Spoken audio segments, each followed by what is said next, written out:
Now let's see if we can select and get and have a look on all the accounts that exist within this table. So let's see if we can query the database and read the information stored in the accounts table.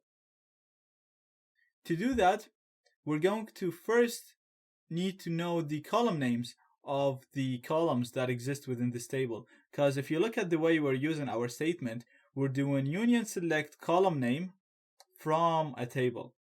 So we still don't know what columns exist in accounts. Now we can try and guess that there is a username and a password, but sometimes they could be different names. So I'm going to show you how you can select the columns for a certain table. The command is going to be very similar to the tables command. And the only difference is instead of table name, we're going to say column name. And instead of selecting it from the information schema.tables, we're going to select it from information schema.columns. And we're going to say where the table name is equal to accounts, because we're interested into the accounts table. If you wanted to get columns for another table, then you just substitute this with the table or with the column that with the table that you want. So our command is going to be union select one column name from the information schema.columns, where the table name is the table that we're interested in, which is the accounts. And this should show us all the columns that exist within the accounts table. So let's run this command.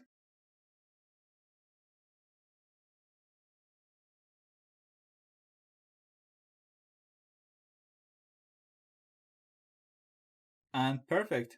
Same columns that we've seen before, and it's CID, username, password, my signature, and is admin. Now let's take this one step further and select the usernames and passwords from the account table. So again, the command is going to be very similar to what we're running at the moment. We're going to be selecting, and we're going to select username. And I'm going to select the password for number 2. And for number 3, we're going to select the is admin. Now remember, I can't select anything instead of number 1 and number 5 because they're never displayed for me on screen. The only thing that I see was number 2, 3, and 4, which were displayed here, 2, 3, and 4. So therefore, I'm only substituting values for 2, 3, and 4.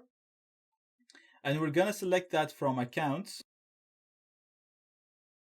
And we're not going to need the where, so I'm going to delete the where.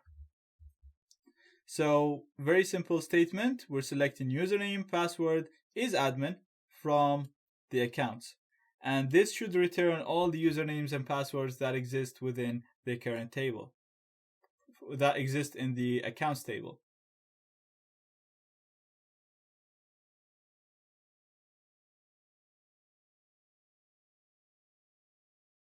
And I have an extra quote here that I'm going to delete.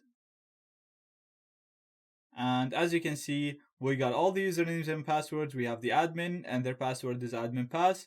We have other users and we have their passwords, and it's also telling us whether they are admins or not. This is very useful because in most websites, when you log in as admin, you have so much more privileges than a normal person, and then you'd be able to upload PHP shells or backdoors, viruses, whatever you want to do really, and then further exploit the system. So at the moment, I can actually log in with a username admin and a password admin pass, and it's going to accept that because it's correct.